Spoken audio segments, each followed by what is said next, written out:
السلام علیکم ویورز، میرا نام عطاء الرحمن اور آپ دیکھ رہے ہیں عطاء بخاری یوٹیوب چینل۔ قرآن کریم کی مسلسل ایکسپوزیشن کے سلسلہ میں آج ہم سورہ النساء کی آیت نمبر 137 کی ایکسپوزیشن کریں گے۔ اس آیت کے اندر ان لوگوں کی بات کی جا رہی ہے جو تذبذب کا شکار ہوتے ہیں، کبھی کہتے ہیں یہ چیز ٹھیک ہے، کبھی کہتے ہیں یہ چیز غلط ہے، وہ کوئی ڈیسیژن ہی نہیں کر پاتے۔ تو یہ جو تذبذب ہے یہ انتہائی نقصان دہ ہے، اور دین کے معاملے میں تو بہت زیادہ نقصان دہ ہے کہ انسان اپنی عقل و فکر کو صحیح طرح سے استعمال ہی نہ کرے، صحیح نتیجے پر ہی نہ پہنچے، اور ساری زندگی اسی طرح گزار دے کہ پتہ نہیں کیا سچ ہے کیا جھوٹ ہے۔ وہ ہم اس طرح کی باتیں تو نہیں کرتے، لیکن بڑی مناسب لگ رہا ہے اس موقع محال کے اوپر یہ بات کہ جیسے وہ کون بشر ہے اللہ ہی جانے، نعوذ باللہ۔ وہ قرآن بار بار کہہ رہا ہے کہ رسول بشر ہوتا ہے، بشر کے علاوہ رسول ہو ہی نہیں سکتا، اور جس کو بھی بات کرے عموماً وہ کہہ دیں گے جب بھی کون بشر ہے اللہ ہی جانے۔ یہ حالت ہے ہماری، یہ یعنی یوں کہہ لیں کہ مجموعی ایٹیٹیوڈ ہے ہمارا اسی طرح کا۔ قرآن کریم اس کو کنڈیم کرتا ہے، ایک طرف ہو جاؤ، اگر صحیح ہے تو کہو یہ صحیح ہے، تو پھر اس کے اوپر پورے ایمان کے ساتھ پورے یقین کے ساتھ کاربند ہو جاؤ۔ اگر دل نہیں مانتا، سمجھتے ہو کہ یہ غلط ہے تو ٹھیک ہے، پھر اس کو غلط کہو۔ یہ کیا ہوا کہ ایک ہی چیز ہے، کبھی اس کو صحیح کہہ دیا، کبھی غلط کہہ دیا، پھر کبھی صحیح کہہ دیا، پھر کبھی غلط کہہ دیا۔ اس کا نتیجہ تو بہت تباہ کن ہے۔ تو یہ چیز اس آیت کے اندر ہے۔ شروع کرتے ہیں، الفاظ ہیں ان الذین آمنوا، بلا شبہ وہ لوگ جو ایمان لائے۔ پیچھے بتایا نا ایمان لانا کہ پوری ڈیٹیل دی ہوئی ایمان کی، اور ایمان کی اگینسٹ جو کفر ہے اس کی بھی پوری ڈیٹیل دی ہوئی ہے۔ تو اس میں ہم نے آپ کو بتایا کہ ایمان کیا ہوتا ہے۔ کہتا ہے کہ بلا شبہ وہ لوگ جو ایمان لائے، پھر آگے کہتا ہے کہ ثم کفروا، پھر انہوں نے کفر کیا یعنی انکار کیا۔ پچھلی آیت میں پوری ڈیٹیل ہے کس کس چیز کے اوپر ایمان لانا ہے، کس چیز کا جو کفر ہے وہ کرنے سے ایمان نہیں رہتا۔ تو اس کے لیے آپ نے سابقہ اگر لیکچر نہیں سنا تو اس کو دوبارہ سنیں، پھر یہ آیت آپ کے اوپر واضح ہو جائے گی۔ یہ آپس میں ملی ہوئی ہیں، آیات جڑی ہوئی ہیں، آپس میں انٹر کنیکٹڈ ہیں یہ۔ تو کہتا ہے کہ پھر انہوں نے کفر کیا، یعنی پہلے ایمان لایا، لے کر آیا، پھر کفر کیا، اس کے بعد پھر کیا کیا؟ کہتا ہے کہ ثم آمنوا، پھر وہ ایمان لائے، پھر آگے کہتا ہے کہ ثم کفروا، پھر انہوں نے کفر کیا۔ یہ جو روش ہے، ایمان لانا، کفر کرنا، پھر ایمان لانا، پھر کفر کرنا،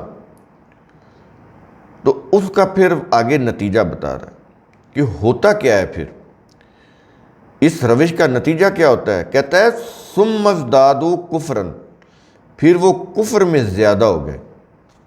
اب آپ تجربہ کریں کہ جو لوگ جن کو قرآن کی یہ جو ضابطے ہیں، قوانین ہیں، ان کی صداقت پر یقین نہیں ہوتا، ریلیجس کتابوں کے پیچھے، روایات کے پیچھے پڑے ہوتے ہیں، تو وہ اور دور ہوتے چلے جا رہے ہوتے ہیں قرآن سے۔ وہ اپنی طرف سے یہ سمجھتے ہیں ہم ایمان لے آئے ہیں، اپنے مسلک کو بڑا صحیح سمجھ رہے ہوتے ہیں، اور وہ جو یوں کہہ لیں فرقے یا اس طرح کی چیزیں، وہ تو قرآن ان کو تو کنڈیم کرتا ہے، شدید ترین بلکہ بدترین شرک ہے یہ، لیکن وہ کر رہے ہوتے ہیں اور ساتھ کہہ رہے ہوتے ہیں کہ الحمدللہ مومن ہے، مسلم ہے۔ تو یہ جو چیزیں ہیں، ایمان لانا، کفر کرنا، پھر ایمان لانا، پھر کفر کرنا، اس سے جو نتیجہ نکلتا ہے وہ یہ ہے کہ انسان جو ہے وہ کفر میں زیادہ ہو جاتے ہیں اور بڑھ جاتے ہیں، وہ نہ بھی بڑھنا چاہیں تو بڑھ جاتے ہیں، کیونکہ ان کی روش ہی ایسی ہے، خود ایمان لاتے ہیں پھر خود ہی انکار کر دیتے ہیں، پھر ایمان لاتے ہیں پھر انکار کر دیتے ہیں، تو وہ کفر میں بڑھ رہے ہوتے ہیں، بڑھتے چلے جا رہے ہوتے ہیں۔ اور اس سے ہوتا کیا ہے، جب وہ کفر میں بڑھ جاتے ہیں تو پھر اس کا نتیجہ بتا رہا ہے، کیا یہ رہا ہے کہ لم یکن لہ لیغفر لہم، اللہ انہیں ہرگز حفاظت نہیں دے گا۔ حفاظت کیسے ملتی ہے؟ قانون کی پابندی کرنے سے، لا اوبیڈینس، رول آف لا، اور اس کو فالو کرنا، اس سے حفاظت ملتی ہے۔ آپ کے جتنے بھی ریاست کے قوانین جو ہیں، ملکی قوانین، وہ اس میں آپ یہ دیکھیں یہی ہوتا ہے کہ جو شہری ملکی قوانین کی پابندی کرتے ہیں انہی کو آزادی حاصل ہوتی ہے، انہی کو رائٹس ملتے ہیں، اور جو شہری اپنے ملک کے قوانین یا ریاست کے قوانین کے خلاف چلتے ہیں، ان کی وائلیشن کرتے ہیں، جرائم کے مرتکب ہوتے ہیں، ان کے رائٹس چھین لیے جاتے ہیں۔ ہر شہری کو حفاظت، پروٹیکشن ملنا، آزادی ملنا، یہ اس کے رائٹس ہوتے ہیں۔ ان کو ان کی آزادی سلب کر کے ان کو جیلوں میں بند کر دیا جاتا ہے، تو ان کی آزادی یا ان کا جو رائٹ تھا آزاد رہنا وہ چھن گیا نا۔ اگر جرم بڑا ہے تو ان کو پھر سزائے موت بھی دی جاتی ہے، یعنی زندہ رہنے کا حق بھی چھن جاتا ہے، حفاظت نہیں رہتی۔ ریاست کا کام سیکیورٹی پرووائڈ کرنا ہوتا ہے، وہی ریاست اس کو پھانسی پہ لٹکا رہی ہوتی ہے کیونکہ اس کا جرم اتنا بڑا ہوتا ہے۔ تو اس مثال سے آپ نے کیا سمجھا کہ حفاظت کیسے ملتی ہے؟ قانون کی پابندی کرنے سے، قانون کو سمجھنا اور اس کی پابندی کرنا۔ ایسے ہی یہ جو کارخانہ کائنات ہے، اس کے اندر اللہ کے قوانین ہیں، ان کی تو ہم وائلیشن نہیں کر سکتے۔ کائناتی جو قوانین ہے، یونیورسل لا آپ کہہ لیں یا نیچرل لا، پانی جو ہے وہ آپ ایسا نہیں ہو سکتا کہ جو 100 ڈگری سینٹی گریڈ کے اوپر بائل ہوتا ہے تو آپ اس کو 10 ڈگری سینٹی گریڈ کے اوپر بائل کر لیں، نہیں کر سکتے، آپ وائلیشن ہی نہیں کر سکتے۔ آپ انسانوں کو عمل دخل کرنے کا اس کے اندر اختیار ہی نہیں دیا گیا۔ آپ یہ نہیں کر سکتے کہ 100 ڈگری کے اوپر جہاں پانی کھولتا ہے آپ اس کو پانی کو برف بنا دیں، نہیں بنا سکتے۔ انسانوں کے پاس اس کا اختیار نہیں ہے۔ لیکن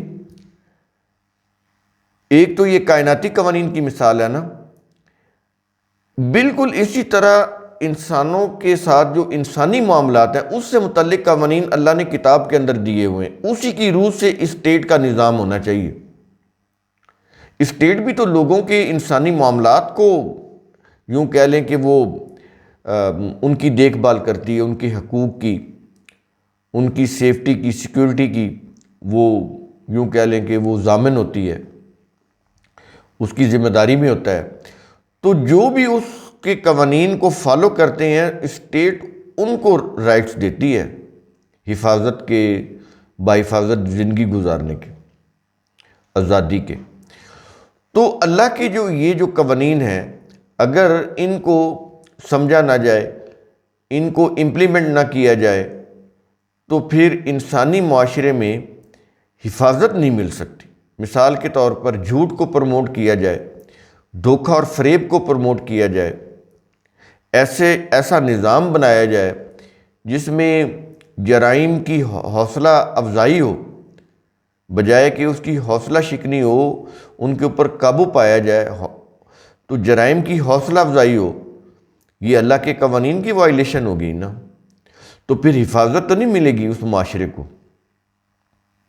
اللہ کے قوانین اور ان کی روح سے جو حفاظت ہے، یہ معاشرتی اعتبار سے بات ہو رہی ہے، کیونکہ قرآن کریم انسانی مسائل کو ڈسکس کرتا ہے، انسانی مسائل سے ریلیٹڈ قوانین دیتا ہے، تو ان قوانین کو سمجھ کر فالو کرنے سے پروٹیکشن ملتی ہے، اور ان کو نہ سمجھنا اور ان سے اوائڈ کرنا، ان کی وائلیشن کرنا، اس سے پھر پروٹیکشن یعنی حفاظت نہیں ملتی۔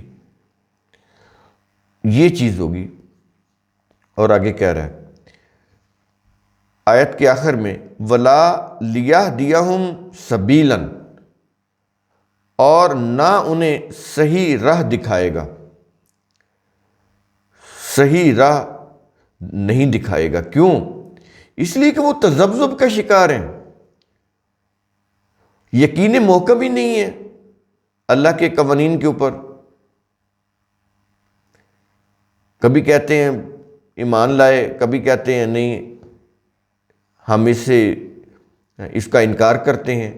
تو یہ جو ایمان لانا ہے، کفر کرنا ہے، پھر ایمان لانا ہے، پھر کفر کرنا ہے، اس کا یہ نتیجہ ہے کہ وہ پھر کفر میں مزید بڑھتے چلے جاتے ہیں، اور اس سے پھر یہ ہوتا ہے کہ ان کی جو حفاظت ہے وہ ان کی ختم ہو جاتی ہے، اور آگے صحیح راستے کے اوپر چلنا، کیونکہ انسان اپنی منزل مقصود پر اسی صورت میں پہنچ سکتا ہے نا کہ وہ اس کا سفر جو ہے، ایک تو وہ باحفاظت ہو، اس کو سیفٹی، سیکیورٹی، پوری پروٹیکشن اس کو ملے۔ دوسرا یہ کہ راستہ جو ہے وہ صحیح ہو، اگر صحیح راستہ ہی اس کو دکھائی نہ دے تو پھر وہ منزل پر نہیں پہنچ سکتا، وہ بھٹک جائے گا۔ تو جو لوگ تذبذب کا شکار ہوتے ہیں، جو منزل کا تعین نہیں کرتے، عقل و فکر کو استعمال نہیں کرتے، تو اتنا بھی نہیں جان پاتے کہ صحیح راستہ کون سا ہے، وہ پھر پگڈنڈیوں میں ادھر ادھر کھو جاتے ہیں، راستہ گم کر لیتے ہیں، پھر وہاں پر کوئی پروٹیکشن نہیں ہوتی۔ جہاں پر قافلے رواں دواں ہوتے ہیں وہیں پر پروٹیکشن ہوتی ہے۔ جو صحرا یا جنگل جہاں پر کوئی قافلے نہیں چلتے، لکو دک، کوئی یوں کہہ لیں کہ نزدیک ترین کوئی آبادی نہیں، کوئی قانون کی عملداری نہیں، تو وہ تو پھر بھٹکنا ہے، صحیح راستہ تو نہیں ملے گا۔ اس طرح سے آپ قرآن کو جب آپ سمجھیں گے تو اس سے آپ کے اندر ایک تبدیلی پیدا ہوگی، مثبت تبدیلی، تذبذب کا خاتمہ ہوگا۔ عقل و فکر کو جو لوگ استعمال کرتے ہیں وہ حقیقت کو پا لیتے ہیں، وہ تذبذب کا شکار نہیں ہوتے۔ اور یہ جو قرآن ہے، یہ تو یوں کہہ لیں بنے بنائے قوانین دے دی ہیں اللہ نے، انسانوں نے تو بس ان کو سمجھنا ہے اور ان کے مطابق عمل کرنا ہے۔ اگر یہ چیز ہوتی کہ انسانوں کو قانون بھی خود بنانا پڑتا، پہلی بات تو یہ کہ قرآن کی روح سے پورا اس کو دیکھیں نا، تو انسانوں سے متعلق قوانین بنا ہی نہیں سکتے۔ بنائیں گے تو ہر قوم اپنے مفاد کے لیے بنائے گی، اس سے ہر قوم کا جو مفاد ہے وہ دوسری قوم سے ٹکرائے گا، اس سے ٹکراؤ کی کیفیت پیدا ہوگی، انتشار پیدا ہوگا، لڑائی جھگڑا، جنگ و جدل، یہ چیزیں ہوں گی، کیونکہ ہر قوم اپنے مفاد کے لیے قانون بنائے گی۔